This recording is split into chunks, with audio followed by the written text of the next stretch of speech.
everyone. So, hi, welcome back, if you are back from everything. And let's talk a little bit about the coronavirus. Anyway, it is super fun, isn't it? Yes, we're living through a pandemic. How exciting. And I just wanted to, well, first and foremost, I did want to say, please, everyone be very safe. Wash your hands. For goodness sakes, please wash your hands. That's all you need to do. And besides not touching your face all the time, which I usually don't that much, but now that I have to stay away from it, the rebellious part of my spirit just wants to touch my face 100% of the time. And that's super fun. I'm sure a lot of you are going through similar struggles, but I also hope that you're all healthy and your loved ones are healthy and that you're just doing all right and not panicking too much. And for the love of God, please stop buying toilet paper.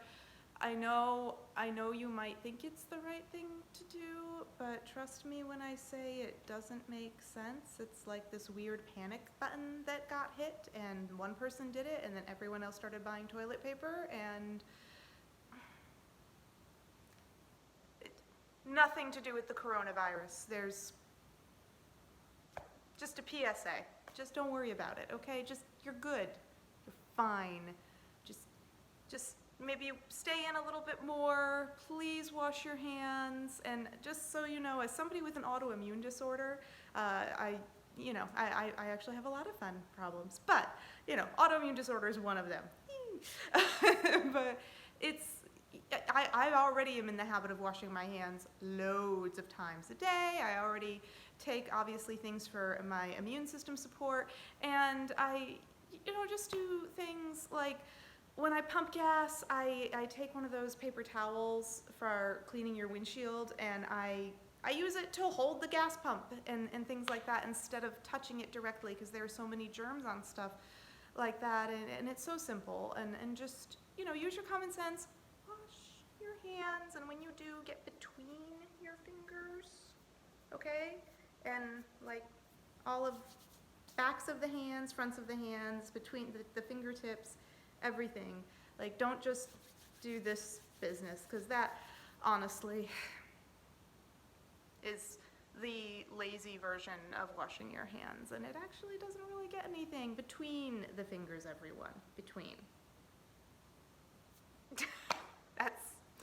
That's really it. So I wanted to say that, so please be careful. And then I also wanted to say, as a writing tip, which I'll go ahead and relate it to like the coronavirus or something of that nature. When there is something going on in your book or short story that is disease related, which, I mean, it's a classic trope, obviously. Obviously, there are thousands of stories out there like that. But the great thing about, in writing, the great thing, not in real life, the great thing about using a pandemic or something of that nature as a writer is that you can make it different every time. It's obviously so many, film and book and all these other writers have used disease for zombie reasons, and that's been a highly entertaining avenue. and I it's cool. It's been done, but I also enjoy it when it's done again, because that's fun. And there are some really cool little angles on that. But also just influenza, anything like that. It's, if you're writing historical books, if you're writing historical fiction or even historical fact. Obviously, if you're writing history, you really need to do your research. But even if you're writing fiction, even if you are going to even if it's not in this world, even if you're a fantasy writer like myself, because I wrote a fantasy book called To Save a World, and you should check it out on Amazon and BarnesandNoble.com. Anyway, okay. Ebook is coming out, or not ebook, ebook's already out. Audiobook is coming out in June.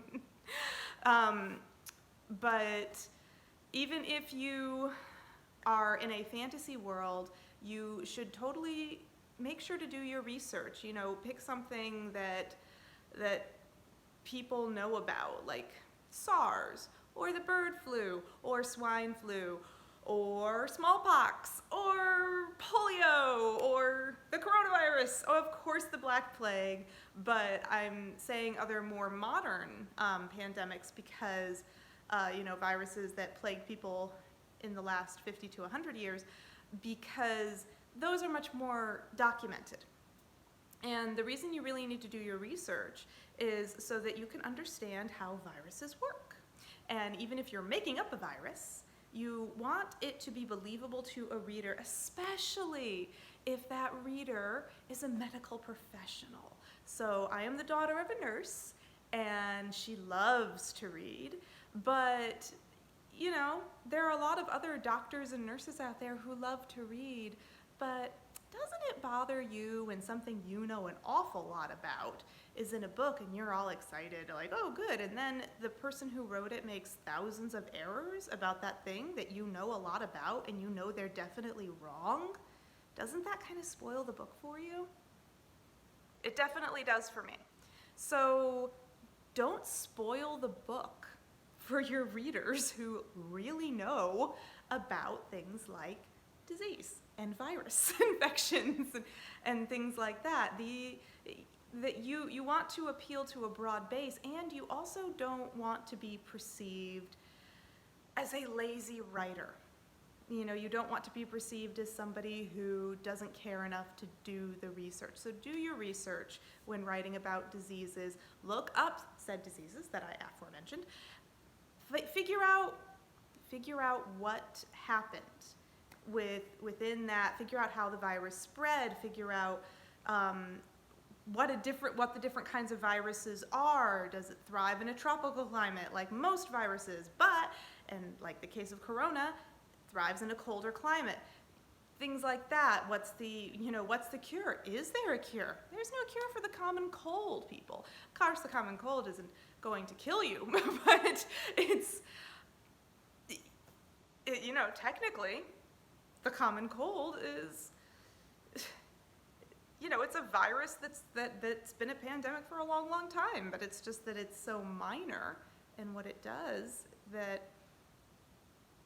and that's an interesting idea for a story. Anyway, sorry. It's late, I'm tired, I have a little headache. I'm not infected, I promise. But that's what I have to say about that. Make sure to do your research, especially when dealing with writing about disease, especially if you're going to be doing something that is like worldwide panic. You need to do that, and not just the research on the viruses themselves and how they behave in a scientific or medical perspective, but also how populations react. That is a really important part of the writing, because that is what makes the story seem most real. So go back, read the news reports, figure out what the sensation is. Were people buying toilet paper and it made 0 sense, but someone started doing it and the world panicked and everyone bought toilet paper? Things like that make it all much more realistic. So think of this, not just the medical part of the disease, but the psychology of the disease and how it affected the world population on a mass scale and how people's behavior changes. Because when things like this happen, honestly, to a degree, the mob mentality takes over, and we behave a little differently. We do. People behave differently, and not every single person, but the grand majority of people change their behavior, at the very least slightly, to deal with the circumstances in their own way. Some people do so negatively, some people do so quite positively. It just is something that you really have to research and figure out. Frankly, it makes for a lot of interesting reading when you're doing research, I think, about stuff like that. Sometimes it's very sad, interesting reading, but still interesting. So that's my big tip. Please be safe during the coronavirus. Please subscribe to my channel if you want more writing tips and book excerpts and To Save a World plugs and things like that. So yeah, do that. Ring the bell down there to know when new videos are posted, which will be in a couple minutes for my channel. And subscribe to my channel, which I think I already just said. Anyway, I'm tired and it's late. And thank you for watching. Stay safe. Stay in if you can. And, you know, cover your mouth when you cough and wash your hands. All right, guys.